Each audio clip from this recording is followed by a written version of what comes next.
Hi guys, welcome to my channel. मेरे पास जो पेशेंट्स आते हैं उनमें से काफ़ी सारे पेशेंट्स की क्वेरी रहती है कि मैम हम अपनी डाइट में शुगर यूज़ करें, गुड़ यूज़ करें या खांड यूज़ करें।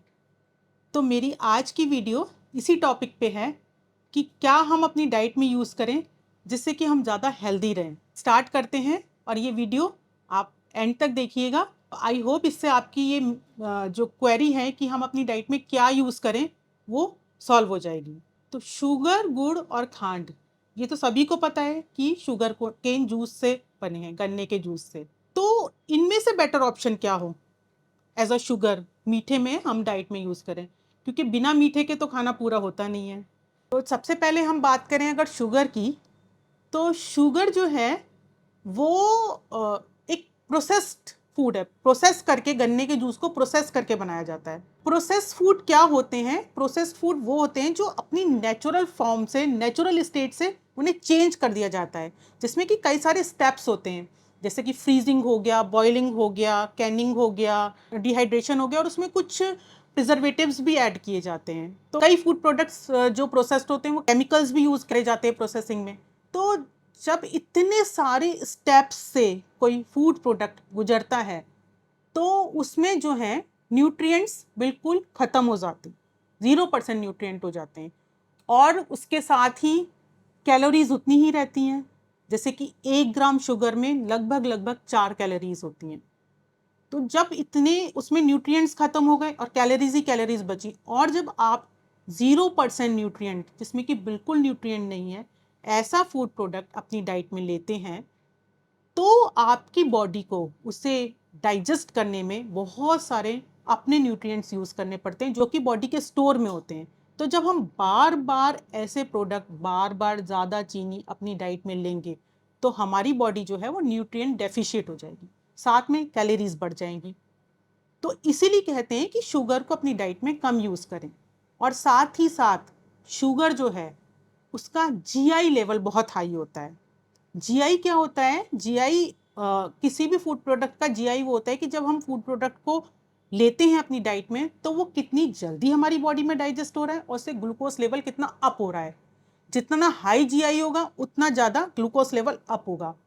तो जो शुगर पेशेंट्स हैं उनके लिए हाई जीआई वाले प्रोडक्ट इसीलिए मना करे जाते हैं कि वो आपके ग्लूकोज लेवल को बहुत जल्दी हाई कर देता है, और शुगर का जीआई जो है वो बहुत हाई होता है। इसीलिए शुगर जो है अपनी डाइट में कम से कम यूज़ करना चाहिए। जो लोग वेट मैनेजमेंट कर रहे हैं, जो लोग डाइट पे हैं, उनको भी शुगर यूज़ नहीं करना चाहिए अपनी डाइट में। एक आपने बड़े लोगों से सुना होगा कि ज़्यादा चीनी खाओगे तो हड्डियाँ गल जाएंगी। वो इसीलिए कहा जाता है क्योंकि ज़्यादा चीनी खाने से बॉडी हमारे न्यूट्रिएंट ज़्यादा यूज़ करेगी और हमारी बॉडी न्यूट्रिएंट डेफिशिएट हो जाएगी। अब अगर हम बात करें गुड़ की, जैसे कि आपने सुना होगा कि गुड़ जो है बहुत अच्छा होता है, गुड़ को अपनी डाइट में लीजिए, चीनी को हटा दीजिए। तो गुड़ में भी उतनी ही कैलोरीज होती हैं जितनी कि चीनी में होती हैं। चीनी में भी 1 ग्राम में 4 कैलोरीज होती हैं और गुड़ में भी अप्रॉक्सीमेट 4 कैलोरीज ही होती हैं। 100 ग्राम गुड़ में लगभग लगभग 400 कैलोरीज, वो भी अप्रॉक्सीमेट हैं। लेकिन गुड़ का जो है वो जीआई लेवल शुगर से कम होता है, ग्लाइसेमिक इंडेक्स थोड़ा सा कम होता है। तो इसीलिए कहते हैं कि शुगर पेशेंट्स को कि आप अगर आपको बहुत ज़्यादा स्वीट क्रेविंग हो रही है तो आप खाने के बाद थोड़ा सा गुड़ ले लीजिए, क्योंकि उसका वो इतनी जल्दी ग्लूकोज लेवल को अप नहीं करता है। गुड़ में क्या है कि गुड़ प्रोसेस नहीं है, वो शुगर केन जूस को कंडेंस्ड करके बनाया जाता है। बट शुगर केन जूस को जब हम बॉईल करते हैं कंडेंस करने के लिए, तो उसमें से भी विटामिन, मिनरल्स और न्यूट्रिएंट्स खत्म हो जाते हैं। विटामिन्स तो वैसे भी हीट सेंसिटिव होते हैं, तो बॉइलिंग में तुरंत ही खत्म हो जाते हैं। बहुत कम अमाउंट में न्यूट्रिएंट्स रहते हैं गुड़ में। तो चीनी से तो इसलिए बेटर है कि कुछ तो न्यूट्रिशन मिल रहा है। और गुड़ की एक क्वालिटी और भी है कि गुड़ जो है वो प्रीबायोटिक होता है। उसमें जो है प्रीबायोटिक वो प्रोडक्ट्स होते हैं जिनमें गुड बैक्टीरिया होता है, जो हमारे डाइजेस्टिव सिस्टम के लिए अच्छा होता है। तो इसीलिए कहा जाता है कि खाने के बाद थोड़ा सा गुड़ खा लीजिए, जिससे कि आपका डाइजेशन प्रोसेस अच्छा हो। और गुड़ जो है वो पुराना हो अगर, तो वो ज़्यादा बेटर रहता है। अगर पुराना गुड़ नहीं है तो आप नए गुड़ को थोड़ी देर धूप में, 1-2 दिन धूप में रख दें, तो वो फर्मेंटेड हो जाता है। फर्मेंटेड प्रोडक्ट्स बॉडी के लिए बहुत अच्छे होते हैं। इसीलिए गुड़ जो है खाने के बाद थोड़ा सा खाने के लिए कहा जाता है। लेकिन अगर वो ज़्यादा फर्मेंटेड हो गया, अगर उसमें खटास आ गई, तो उसे नहीं खाना चाहिए, वो फिर नुकसान कर सकता है। गुड़ के साथ एक बात और है कि गुड़ की तासीर थोड़ी सी गर्म होती है, तो जो लोग ठंडी जगह में रहते हैं वो तो गुड़ अपनी डाइट में इस्तेमाल कर सकते हैं, लेकिन जो लोग गर्म जगह में रहते हैं, जैसे कि ज़्यादा समर्स हो, बहुत ज़्यादा गर्मी हो, तो बहुत ज़्यादा गर्मी में गुड़ को डाइट में यूज़ ना करें। बहुत थोड़ी क्वांटिटी में तो यूज़ कर सकते हैं, लेकिन ज़्यादा क्वांटिटी में ना खाएं। या फिर जिन लोगों को गर्म चीज़ें नुकसान करती हैं, वो गर्मियों में गुड़ ना खाएं। तो गुड़ जो है, अगर हम शुगर पेशेंट्स की बात करते हैं तो उनके लिए ना तो चीनी अच्छी है ना गुड़ अच्छी है, लेकिन चीनी से थोड़ा सा बेटर है गुड़, क्योंकि उसका जीआई लेवल थोड़ा सा शुगर से कम है, लो है। तो खाने के बाद अगर आपको बहुत ज़्यादा स्वीट क्रेविंग होती है तो आप थोड़ा सा अमाउंट में, इतना सा अमाउंट में गुड़ आप ले सकते हैं। अब अगर हम बात करें खांड की, तो खांड में क्या है कि खांड में कुछ न्यूट्रिएंट्स गुड़ से ज़्यादा होते हैं। इसमें फाइबर भी होता है, मैग्नीशियम भी होता है, कुछ अमाउंट में आयरन भी होता है। बहुत ज़्यादा न्यूट्रिएंट्स तो नहीं होते हैं, लेकिन कुछ गुड़ से अमाउंट में ज़्यादा न्यूट्रिएंट्स होते हैं। तो शुगर का रिप्लेसमेंट खांड है। खांड की तासीर भी थोड़ी ठंडी होती है।